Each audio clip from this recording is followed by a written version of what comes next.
What's good, YouTube? It's jazzlovesmma here, and here are my UFC Fight Night Apex Arnold Allen versus Costa predictions. Let's break down this card. First, we got Shauna Bannon versus Nicole Cagliari, and you know Cagliari is short, stocky, powerful girl who has a lot of jiu-jitsu. She has a lot of submissions. On regionals, she got signed due to a submission on Dana White's Contender Series. She has 0 wins in the UFC though. I believe she has, she has 0. I wrote down notes for this card, so I'm trying something new. Her only 2 losses in the UFC haven't been that much. She lost to Kara Kate by split decision. That was a very fun, scrappy fight. I always think that was her Contender Series fight, but I think that was someone else who. It was just another short Brazilian girl, and she lost to Carly Judy's by round 3 TKO, where she was just kind of getting butt fucked up. But I kind of rate Kara Kate. She has decent hands, and Carly Judy's is a nasty finisher. Shauna Bannon, she's a point striker. She likes to flick the little side kick to the body. She likes to. That's literally pretty much what all she does. She has a little 9 kick. She taps, and she takes girls to 29 28s. Her last fight was Sam Hughes. She was able to take her down, get a submission in round 2. That was an impressive win. I picked it to happen. She also, before that, had fought Pooja Tamar, who dropped her with a head kick, I believe, in round 1, and then she survived over Phil's in round 2, and then she was able to latch up the triangle off bottom. I'm going to lean Cagliari here. I do think that she's too physical, and the girls she's losing to are way better than Shauna Bannon. They have X factors that Shauna Bannon simply doesn't have. Kara Kate has good hands. Shauna Bannon is like a karate taekwondo specialist with the way she throws her kicks, and that is something that Kara Kate doesn't really do. She has hands. She puts volume on girls, while Carly Judy's is a finisher, and Carly Judy's is very dangerous. She has very dangerous tools, and she doesn't point strike with her lankiness. This is a worrying pick though, because Cagliari is so short and she could just get a point into another decision here. But I can see her getting takedown here. I can see her getting a submission, or I can see her KOing Shinabaya on the feet. If you're getting walked and dropped by Pooja Tumor, that's not a good look. I'm going to pick Nicole Cagliari around to finish. Moving on to Daniel Barras versus Louis Garul. Daniel Barras is a short, stocky striker. His last fight being Andre Lima. He hasn't fought in a while. And he hasn't had a lot of success in the UFC. His only one being Altamirano, some Mexican dude. He took to a decision. And he didn't look that bad against Andre Lima in round 1, but then Andre Lima found his reads, beat him up over 2 more rounds until he found the submission. And yeah, I'm trying to see if he had anything else. He got his only. I think he debuted against Phil and got submitted. Looking back, maybe that's not the best loss, but Phil still isn't that bad. Phil's still very high level, especially to be on short, not short notes, but to debut against. That is really tricky. He's facing Louis Garul, another short dude. I think he is shorter than Daniel Barras. I don't think Daniel Barras is a short, stocky flyweight. I think he's just a powerful flyweight hands. While Garul is generally like one of the smallest flyweights. He fought Jesus Aguilar. Lost that decision, was getting rocked, and I think he got dropped in moments by Jesus Aguilar, who isn't the most technical on the feet. He got finished by Ode Osborne, but that's a loss that I don't really discredit him for, because Ode Osborne is fast. He's fast twitch. He's very powerful. He has pop in the hands. And then he also lost recently to Alden Correa, who took him to a masterclass somewhat decision. Just beat him everywhere. That was a pretty good performance from Korea. I'm going to pick Daniel Barros here by decision. I think it's going to be a very close fight, but I think it's going to look like the Jesus Aguilar. Not that I think Barros is on the same level as maybe he is. I don't know. We just haven't seen much of Barros against like the lower level competition, and I think this is where we'll see it, and we'll see where he's like he's not good, but he's also not bad. Like Andre Lima and Phil Horde, like both borderline ranked material. Cody Durden was a ranked fighter like not that long ago, so that's not a bad loss. Alan Descamento's another dude who Phil Horde lost to. He should be borderline be ranked at this point. Both like Phil is just a dude who's always gonna I think float around just outside the top 15. If you beat him, you are most likely in that like 15 range. He also lost Andre Lima, who I think is one of the best prospects in the UFC, especially in flyweight. So I think Daniel Bar, I'm talking about all their losses because that's kind of all they have. At least Daniel Barros has a win in the UFC. And I think he'll win here. A very close 29-8 decision is what I see happening. He just hit hard, so maybe he gets KO over Lulu's Gurul. Maybe he gets himself a good spot for a upcoming Spanish card that could happen with Victoria. But I'm just going to pick Daniel Barros' decision. Lulu's Gurul really isn't that good. He's very mediocre. And yeah, just overall very mid. Nothing really stands out. Moving on to Alice Ardelin versus Poliana Viana. Alice Ardelin is a volume striker. She had a war with I don't even remember who. Ryan Dos Santos, who also took Puja Tumar to a split decision. She got robbed in that fight, by the way. And Ryan Dos Santos, she got robbed by Puja Tumar. Then she fought Alice Ardelin, lost that one, which was also a split decision, I believe. Alice Ardelin just outdogged her, put volume on her. That's kind of her style. She's a volume output striker. She did lose her debut to Shannon Bonin by split decision. I don't really remember how that fight went, but I believe she was just getting taken down. She has like pretty bad takedown defense, and she had her last fight against Montserrat Ruiz, where I felt like she should have gotten a finish there against someone who was very finishable, but she instead took it to like a 29-28, 30-27, too close decision for someone who she should have, I believe, finished or at least dominated more. In moments she did her, and I just felt like she should have finished in that fight. She's facing Poliana Viana, who hasn't won a single fight by decision. She's only a finisher. She has lost fights by decision. She's on a 3-fight losing streak. Or by finish as well.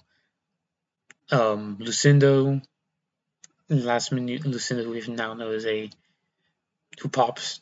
I think she was supposed to fight someone and she popped. I think she was fighting. No, she fought Lemos.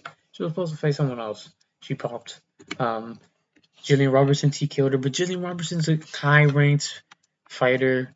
Then she got subbed by Amorim, Jacqueline Amorim, I believe her name is, who has pretty decent jiu-jitsu. I think she just beat Palostri by decision, and yeah. Poliana Viana is also 4-7 in her UFC career. None of those 4 wins being good wins. She also got subbed by Veronica Hardy in round 1, so that's a pretty bad look. Both these girls are OnlyFans models, and I don't know how this fight's really gonna end up. Now that I'm talking about it, because I'm like, okay, well the girls who beat Poliana Viana are all ranked, except for Jacqueline Moore.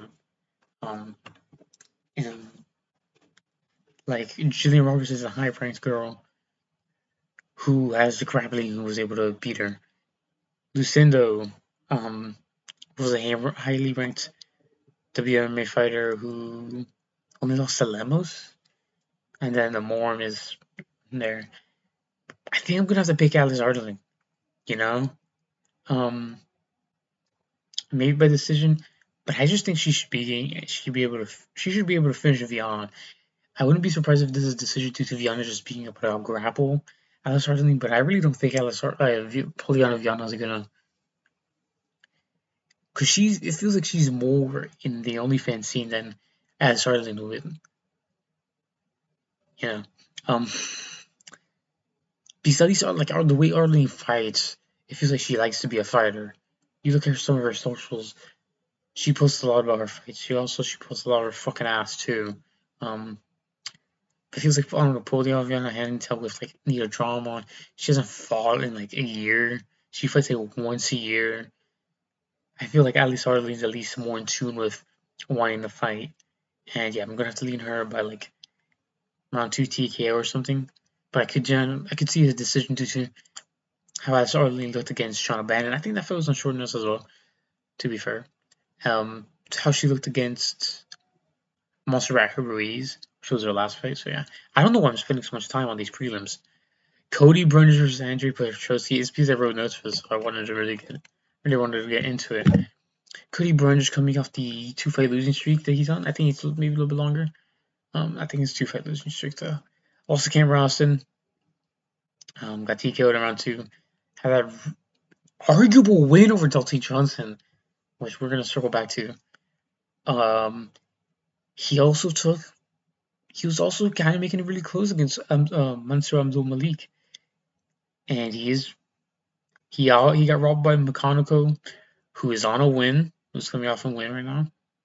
Gave issues to guys like Suzukayev, and he's facing Andrei Petroski right now, who is on a 2-fight losing streak. He lost to Edmund Shabazi, which it was surprising that he didn't get KO'd by Edmund. Edmund normally it's either a slam or he loses. Edmund, I guess, just showed better patience. He did break Petrosi's arms, and I think he dropped in round 2, I believe.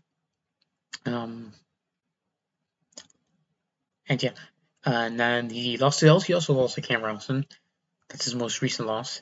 He got KO'd in round 1. He's also the man that got KO'd by Malkoun's hip, and for that reason, I cannot pick him here. I do not believe Andrei Petroski should be now that I'm looking at it, a minus 205 favorite over anyone. And Cody Burns is weirdly good. Had a war with Julian Marquez. Maybe you shouldn't be having a war with him, but just the way Burns just style is, he had a war with him. And he's really crafty at just not getting finished sometimes. By guys like Mansour Abdul Malik, he was arguably winning.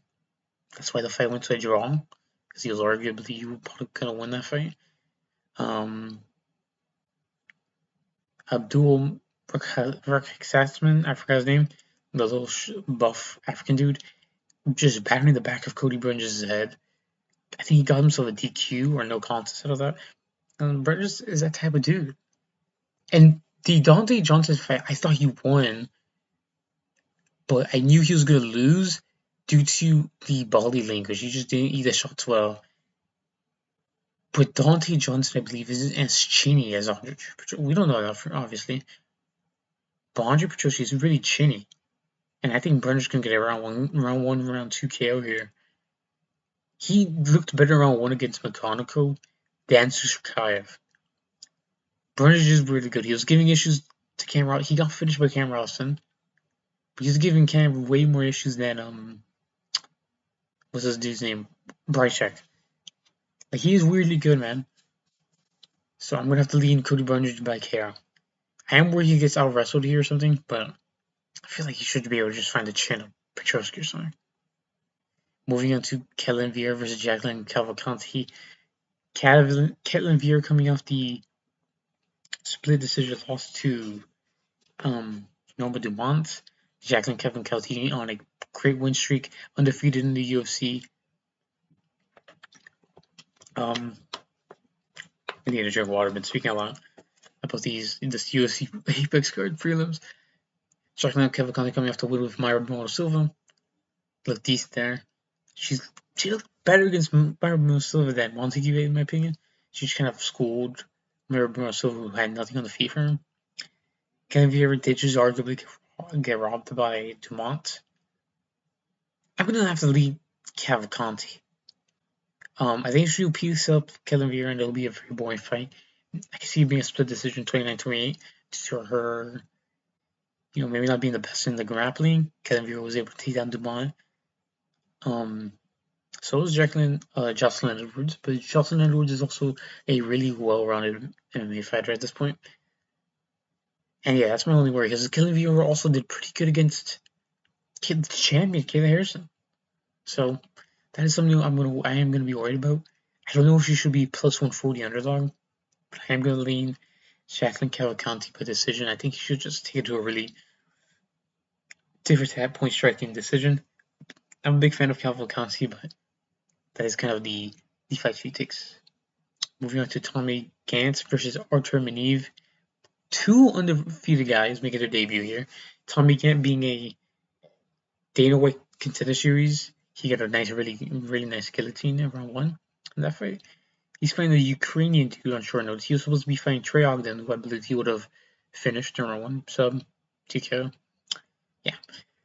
But due to Ultra Minev being like a decent-ish prospect, well, I really don't know him. I literally just looked at his topology not that long ago because I didn't really even know this fight was happening. I might just say this fight goes to a decision, and I think Tommy Gant is going to win it. I don't have much information for you these guys. Tommy Gant is a really great wrestler. Trains with DCI, I believe, and his wrestling is very highly regarded. So I'm going to pick Tommy Gant by decision here. Maybe he gets a finish. I don't know. This is someone undefeated as well. Moving on to Tuco Tacos versus Even Arslan. I don't know who to pick here. Tuco Tacos, coming off the Justin Taffa win, he was able to submit him in round 3. He's facing Even Arslan, who is coming off the 3-fight losing streak in the UFC, but has lost to Navajo Sterling. His 3-fight losing streak, though, is to Ion Cutelaba, Navajo Sterling, where he almost got finished. And then he got finished by Jimmy Crute, round 1. In a really weird, like a snapback submission where Jimmy Crute was just holding his head like this. I wanted to pick Even Arslan. I don't know what's just come about me. But he can grapple. So I think I'm just gonna pick Tuco Tacos by submission. Maybe another round 3 submission for him. Maybe he gets a decision. But even Arslan's grappling is really bad. I am worried for him on the feet, but he did better on the feet than even Arslan did on the feet against Navajo Sterling. Well, that is saying a lot because he just kind of survived, but you know what I'm saying. So yeah, I think I'm gonna switch my pick here live while recording this. Tuco Tacos submission or decision late. Even Arslan is quite awful. Moving on to the main card. Now this is where this card actually gets different. Nikolai Vernetikov versus Chaos Williams. Vernetikov coming off the round 1 slammer against Nico Price. Before that, he had a win. Is he on a 2-fight win streak? Because he beat Francisco Prado by split decision as well. And right before that, he had lost to what's her name? Well, not what's her name. What's his name? But he's married to I don't know her name. I forgot. Some former UFC fighter's husband who is from Bellator. He got TKO'd in like round 2 or something by ground and pound. And Chaos Williams hits like a fucking truck. He is coming off it. I think he believed he got a decision by Alexander Gustafsson. He was just non-stop moving forward. Really badly beat up Chaos Williams. Who maybe Vernikov can do the same. But he doesn't have the volume of Gustafsson. He does have a decent chin though. But I think I'm gonna lean Chaos Williams here by like decision. He couldn't KO that Peruvian dude. I don't think his name is Bude. I forgot his name. He lost to Jimmy Crute in his last fight, and then he got cut. But I think that Chaos Williams is going to win a decision here. He does have some performances where he takes people to like weird decisions, but he also slimed out Carlson Harris in round 1. That was a very impressive performance. He has a loss to Randy Brown, but like that's a dude I rate over Rednikov. Oh man, he got subbed out cold by Gabriel Bonfim. I knew that was a loss that I forgot about. like badly submitted. And then it was Bedoya. Yeah, he lost to or he took Bedoya to a split decision. That's just not a good look. But Vernikov isn't really like he should already like he also Austin Vanderford is who TKO'd him, and then he got dominated by Soriano. That was the fight I was forgetting. So in the UFC, he's kind of like lose one, win one. He split decision with Eddie Barlow on the Dana White Contender Series a while ago. He lost to Michael Morales, and he made it somewhat close. He was getting out wrestled. He's like win one, lose one in the UFC now, and I think Chaos Williams is hard. He's still pretty good, decent welterweight guy. So just barely outside the rankings. I'm having Topology open right here right now. Let's see some of his wins. He's only lost by decision submission. Not even know that. Abdul Razak Al, what's his name? He was able to knock out Abdul Razak Al Hassan, who I was mentioning earlier when talking about Cody Brundage, the dude who just TKO'd him via no contest. Chaos Williams hits hard, and I think he can get a knockout here. Vernikov is really defensively unsafe. So I'm gonna pick Chaos Williams by KO. Wouldn't be surprised by this. I'm spending too much time on these fucking shitty fights. Watch me take like 2 minutes to talk about Allen versus Melchizedek Costa. Timmy Cuomo versus Bernardo Sapage. Right, this is a good fight. Timmy Cuomo on a 2-fight win streak. He beat Roberto Roberts, who was a Mexican dude who came in short notice and followed Nama. Had a good performance, so they kept him. And then he got knocked out and TKO'd and looked really shit against Timmy Cuomo. Bernardo Sapage on a win against Ricky Tercios, who really isn't that good. He made a really just like a close tip for that fight. I think it was a 29-28 decision, arguably 30-27 for Sapage. I don't really remember that fight. And his fight before that was the Venetian. So he has been pretty inactive. His fight before that was he's fought like once a year since being in the UFC. It was Vinicius Oliveira, who flying kneed him and he cast out really badly in like about round 2. And then round 3 was completely spent. And then he got flying knee. Kwamba took someone like Belogiaki to a really close split decision, which that was clear for Oki, but you know how scoring is.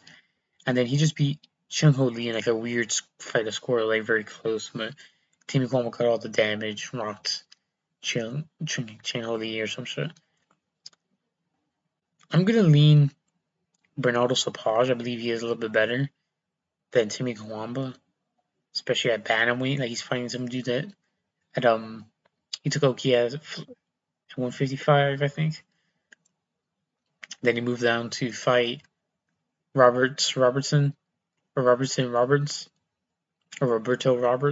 something like that. Maybe it wasn't bantamweight. No, he fought him at featherweight, and then he came. He's been in every division, from 155, 145 now to 135. He's found his division, but I just think Bernardo Sapage is going to be able to win like a 29-28. Kwamba wins like round 3, pushes Sapage's gassed out a little bit. Has a really good round for himself. Not enough to win, and yeah, I think Sapage is a decent prospect. But so is Timmy Kwamba, you know. So moving on to this is Bukauskas versus Christian Edwards. Bukauskas coming off the slime out loss to Nikolai Verenikov. Well, not Nikolai Verenikov. Krylov in round 3. Christian Edwards is a dude who coming off like Bellator, and he lost to Luke Fernandez, who we spoke about in my first video ever. I think he was the first fight I ever made a prediction for. He got slammed down round 1 by Rodolfo Balotto, who was supposed to fight Modestas Bukauskas. I think Bukauskas is going to knock this dude out in a round. Not much to say. Bukauskas can finish people in a round. I didn't like his Ian Alba fight. But he does have decent power to put you out in a round. Either if you are like really chinny and finishable, he can do it. Luke Fernandez did take him like 4 rounds. It was a weird 4-round decision. I saw him, but yeah, but Costa should be able to get it done. Moving on to this is where the card gets fire. Malcolm Womaker versus Juan Diaz. Womaker Nation, we are still here. Real ones know him versus Newman was a very, very close fight. That's the fight he's coming off of. The loss. Short notice for Ethan Ewing. And Malcolm Womaker lost it. He's been out for a while. He's facing Juan Diaz, who had a nasty spinning elbow against some Korean dude from one championship. They found the Contender Series. I'm gonna pick Malcolm Womaker by KO here. Juan Diaz does have that Peruvian chin, that Latino chin. You can see in the face too. Yeah, really like a massive blockhead, that Latino blockhead that we have. I don't really have it, but Womaker finds chins, man. Maybe this becomes like the Ethan Ewing fight, but I think Juan Diaz is a little bit too hittable. Maybe it's like a round 2 KO for Malcolm Womaker. I think, yeah, I'm going to pick round 2 KO for Womaker. Because I think Juan Diaz will hold up. You know, the case he's training is like Cameron Simon. Not the greatest chin ever. And then he's training like Chris Moutinho, who, you know, he was supposedly having a good chin due to the O'Malley performance. But Womaker finds chins, man, the way he places, the way he sets some people up. If he fought in the Ethan Ewing fight a little bit smarter, he could have won. If he ripped to the body a little bit more, in moments he just would have abandoned the body shots while Ethan Ewing was like crouching down to them. I think he could have won that fight, but he didn't. But I hope he makes those adjustments here against who's making his debut. This is the first time Womaker will be in the Apex since his Dana White Contender Series fight, so that's gonna be interesting. But Womaker should be able to get like a round 2 KO here. It's gonna be my pick. Wouldn't be surprised at a decision though. You know, I'm thinking about it. Juan Diaz has a good chin. Moving on to the co-main event, Doo Ho Choi versus Daniel Santos. Doo Ho Choi on that 2-fight win streak against Bill Algeo, and a nasty finish over Nate the Train.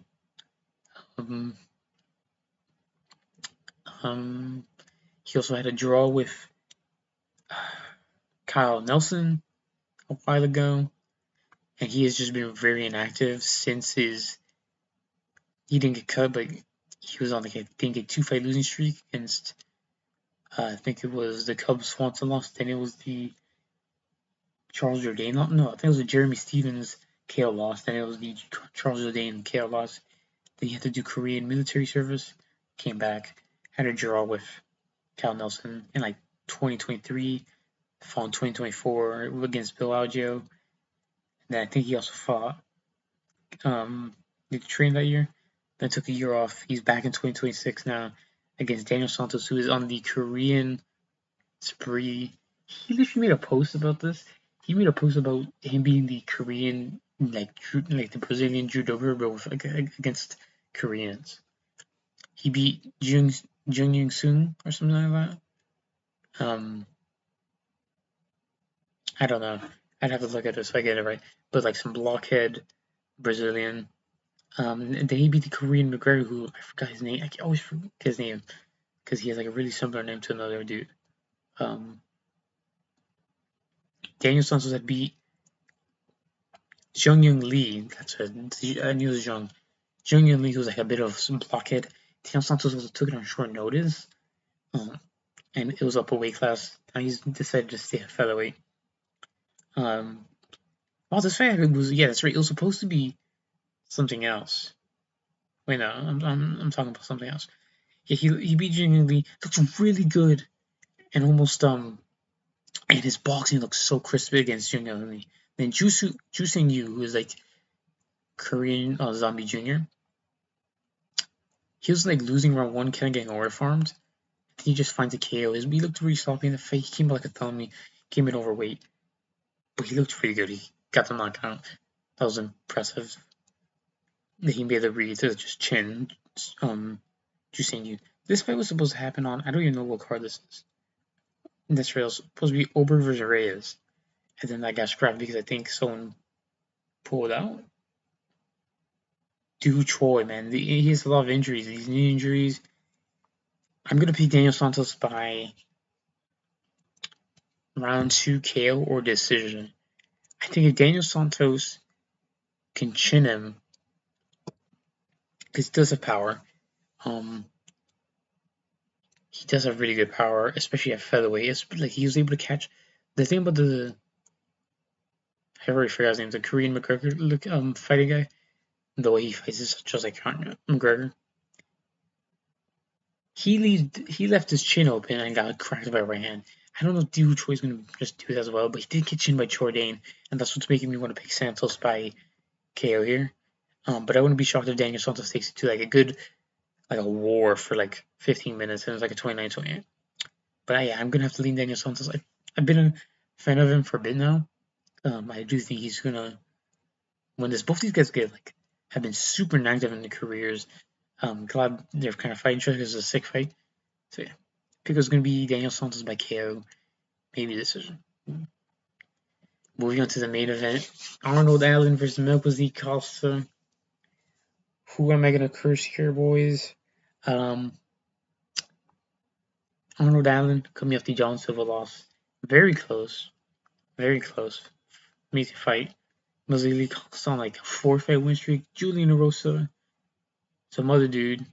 He beat C-Rod, actually. It's a 5-fight win streak, I think. He beat some Asian dude. C-Rod, which was like a split decision, I think, or unanimous. It was a very close fight, but it was impressive because it is C-Rod who fraud checks people. He had a war with Erosa right after that. Not a good look. He chinned Morgan Sherrier. That was impressive with a head kick. Then he spinning back kicked the orbital high of Dan Ige. He just shreds. So he's looking good. Arnold Allen has fought Giga Chikadze in 2024. He's kind of been inactive due to always injuring his hand, his shoulder, and he's always having something. Seems to be a trend on this card. These two, then Arnold Allen. Melchizedek Costa being really he's on like a 6-fight win streak. That Asian dude, I think he beat Phil by Gilly. Then he beat C-Rod, then he beat Erosa. Shorter. And yeah, he's on a 6-fight win streak. Philly just kind of stuck his head fucking Gilly. But I think, and then Arnold had fought Giga Chikadze in the UFC 304. That was a decent performance. A little too close. I did think he kind of cleared a one. Before that, he had that very close fight, arguable win against Malzar. And before that, he had lost to Max Holloway. He had to sit out for a while because he had a broken hand. I'm going to lean Arnold Allen here, though. The experience, him being here at the highest level for a while now, since fighting Max Holloway, to Evloev, you arguably beat, to Giga, who obviously isn't really that good. But he shows people who are really like top 5 level that like he's a benchmark, right? Like if you're top 5 level, you won't be him. You like make it really close with him. But if you're not, and you're like in that like 7 to 15 range, he's gonna win. He's gonna win like a decision. And like John Silva showed, he is top 5 skill wise. Aran's top 7. Melchizedek Costa is ranked number 12. The southpaw is really interesting. I think Aran does decently well against southpaws. He was doing really well against John Silva. Made really good reads whenever he would go into southpaw, whenever he would go in orthodox. Melchizedek Costa does have good kicks, so that is worrying for someone who's heavy on the league leg, like Arnold Allen in his boxing stance. But I think he's just going to pepper up Melchizedek Costa, and Costa slows down. If he doesn't finish Arnold Allen early, he does tend to slow down. The Erosa phase will I'll always look to. It's the reason why I've picked against Costa in so many of his recent fights. I picked against him in the Sherrier fight. I picked him against Dan Ige, to be fair. But I picked him against the Sherrier fight because I was like, he looked so bad against Erosa. Fighters do get better, but it is something to still look at. If Arnold can put following pressure on Costa, I think he's gonna win. I think he's gonna win a decision. I wouldn't be surprised at like around 4 or 5 KO for Arnold. That'd be really good to see. And get a finish. He hasn't gotten a finish in ages. So yeah, the pick here is gonna be Arnold Allen. I am really worried for him though. The kicks of Costa are so dangerous. But he was able to deal with the kicks of Max Holloway. The way he eats shots is so weird though, man. He was able to eat shots off John Silva. He didn't even get dropped. He got rocked and stunned in a couple moments, but never like dropped or like really badly wobbled. Max Holloway took like him getting like losing control to get dropped. He was getting stunned and rocked in moments, but not crazy wobbled. And then in the fucking I saw him in an interview earlier, right in the week, that he said in the monster fight, he was like, this guy's he's not even touching me. I'm too fast for him, too good. And then he gets caught by a shot. He didn't even think it would land on him. And I think that's why he got like really wobbled and dropped or whatever by the jab. Because like he didn't even think it was gonna land. It's just shots that you don't really expect that drop you and hurt you. And I think against Max Holloway, the reason he got dropped was because he went wild. Didn't expect nothing, but got caught. John Silva was probably really expecting every big shot that can land. And he still, like that's why he was able to hold up. So I think Arnold Allen is going to win this. I do think he's good, man. I think Arnold Allen is really good. He's high level. He's ranked 7 while being 3-2 in his last 5 for a reason, because he is so good. And injuries have fucked his career over, man. And it's so good to see that he's active. If he doesn't get injured here, we might see him like fight 3 times this year. Because he fought in January on the first card against John Silva.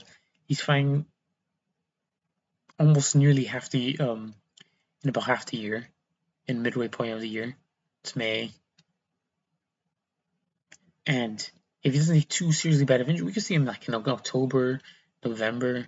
He's probably not going to want to fight in November. Thanksgiving's coming up. Christmas coming up. He already missed out on that for the John Silva fight. But I think active Arnold Allen is going to be a really good mythical fighter now. And it's a very worrying pick. Nicholas Costa looked so good. He was looking good against Taniguay. But he got submitted against Thiago Moises. That was a short notice fight though.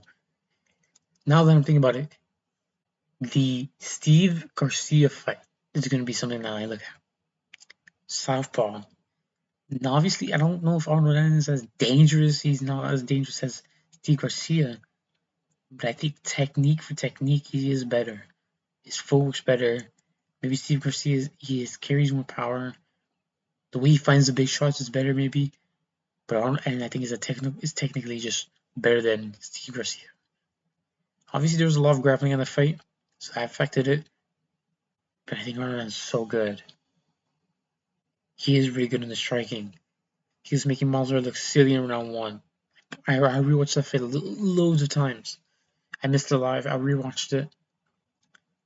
And I think when I fully paid attention to it, I think Arnold Allen wins rounds 1 and 3, clearly losing round 2. And yeah, it's just he looked so good against the top that I can't see him losing to someone like Nicholas Costa. And if he does, that'd be insane. The hype on Costa would be crazy. Costa's talking about title shots if he beats Arnold Allen. No. Who are you? Does that mean John Silva should be fighting Volk right now? Some people think so. But yeah. Here are my predictions. This has probably been a really long prediction video. I'm so sorry. And yeah. Hope you guys enjoyed the video. Who are you guys picking the main event of this card? What are picks you guys disagree with? Let me know. By the way, we are still sponsored by Dime. Use my promo code if you want some nice fitness clothes, shirts, pants, shorts, wristbands, water bottles, anything you need. They probably have it. It'll be in the description below. If you guys enjoyed this video, subscribe, like, hype it. I know that's a feature. Follow me on Twitter, jazzlovesmma. And I have 2 more videos dropping later this week. Tomorrow will be a rant about the rankings again. I'll be bringing that back. And then Friday, I'll be making a video about the Netflix card. Till then, see you guys. Peace.